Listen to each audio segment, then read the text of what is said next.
ഗസാത്തിരൂപിലെ ചോര കണ്ടേ ഞാനും എഴുതട്ടൊരു കണ്ണീർ കാവ്യം. പിഞ്ചോമന മക്കളെ ചോരക്കായി ദാഹിച്ചലയുന്ന ചെന്നായി കൂട്ടം. മരിച്ചത് ഞാനല്ല, നീയാണ് മുസ്ലിമേ.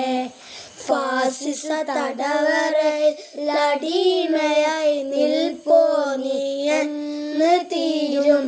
ഈ കണ്ണുനീരിൻ മോചനം നേടുവില്ലേ?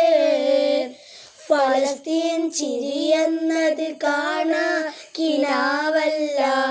അറബി പൊൻ വിളയുന്ന കാലം വരുന്നുണ്ട്. തഖ്വ കൊണ്ട് നേടിടുവേ ഫാസിസ കരയുമെന്ന്